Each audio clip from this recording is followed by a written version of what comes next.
Hello, everybody. Hope you're doing well.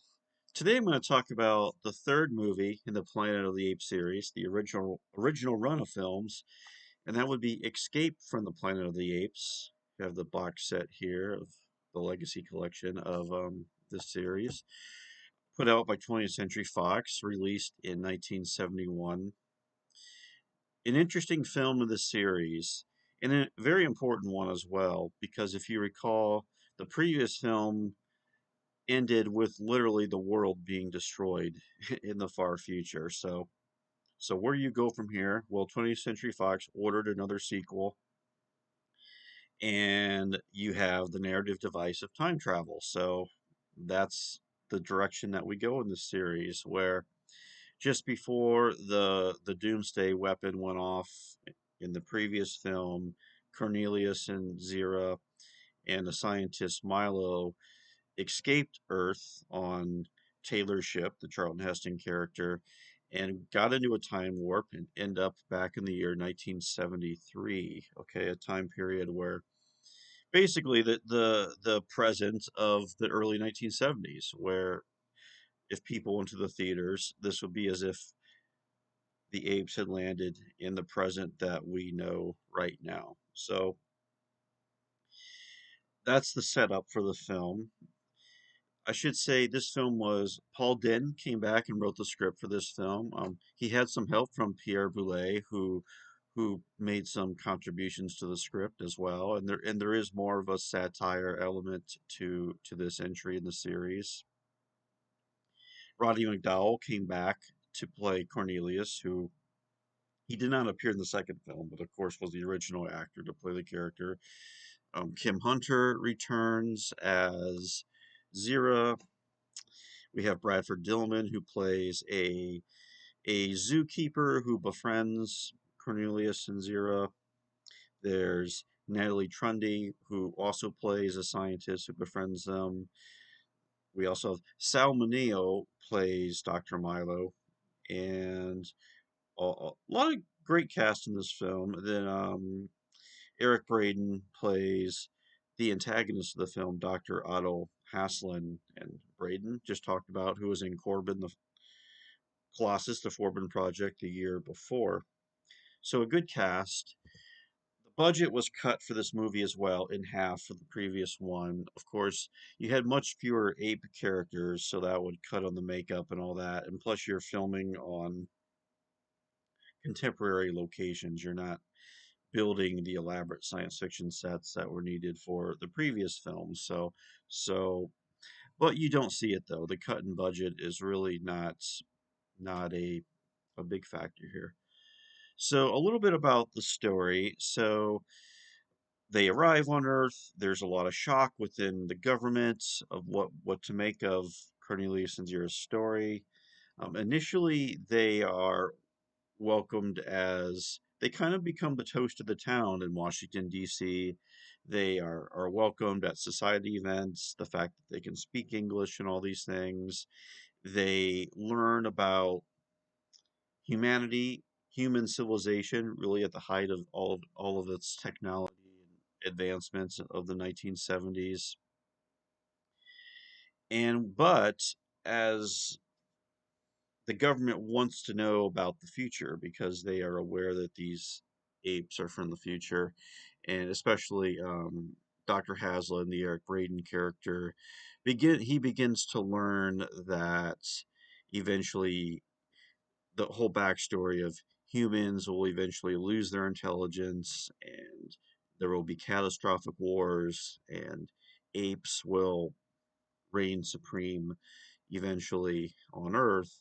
And he also knows about the eventual destruction of the Earth. So what happened in the previous two films definitely influenced this story in a big way, where it's not as if we're casting aside what happened in the two previous films. They've very much informed the story of this film. And actually, the scientist comes up with this interesting way to explain time travel, where he talks about thinking of time like this, where as a freeway, and everything behind you is the past, and everything in front of you is the future. But if you switch lanes, it's like you're going into a different future every time you switch lanes. So there is this idea introduced that you can change the future. So that there is a little bit of hope there in the film that what happened in the previous two movies doesn't necessarily have to come to pass, because you can, if people change and different decisions are made, you can change the future. These very complicated questions, of course, but the script does a great way of explaining that idea.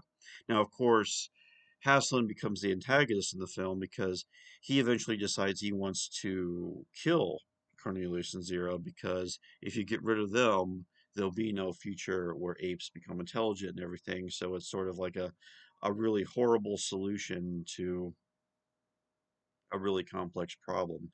So eventually they have to go on the run, Cornelius and Zero, because the government is determined that they should not be alive. And that's really the drama of the story, where the first part of the movie is a lot of satire.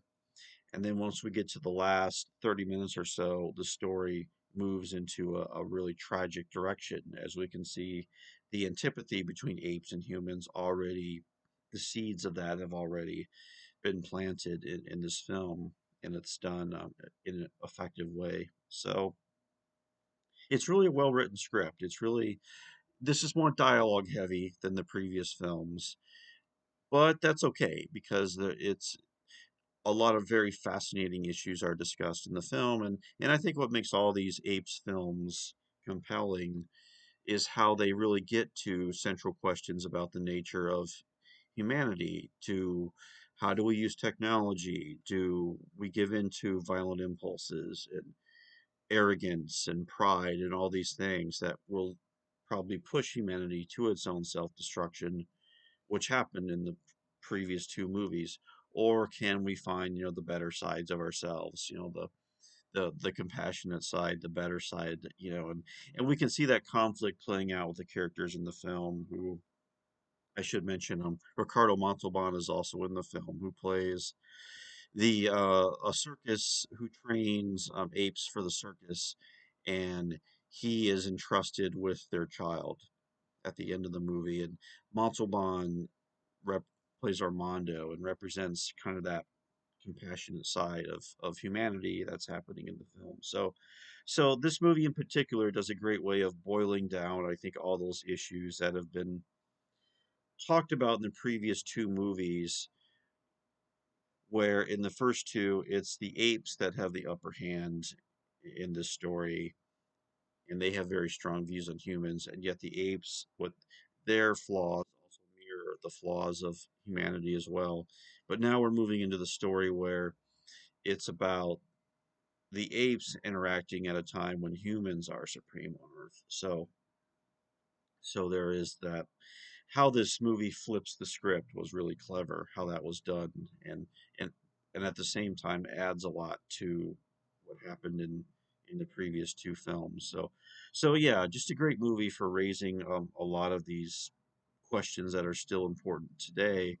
I mean, clearly the Cold War issues that informed this original run of movies is there, questions of war and nuclear technology, all those things.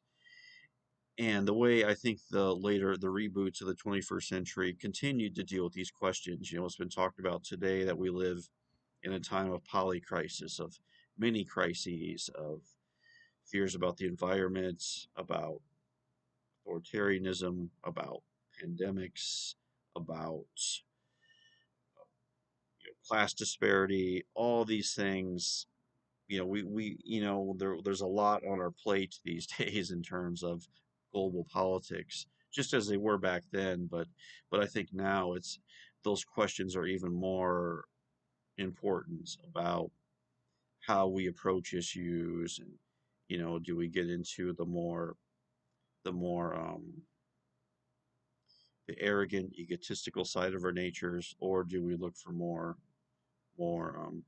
compassionate solutions based on compromise and understanding? It sounds simplistic when you talk about it that way, and in many ways, it is more complicated with all these issues. But like I said, it's a great starting point for discussions like this. And I think that's why these films in particular Escape from the Planet of the Apes, especially, I think, deal with these questions and in a pretty interesting way. So yeah, yeah.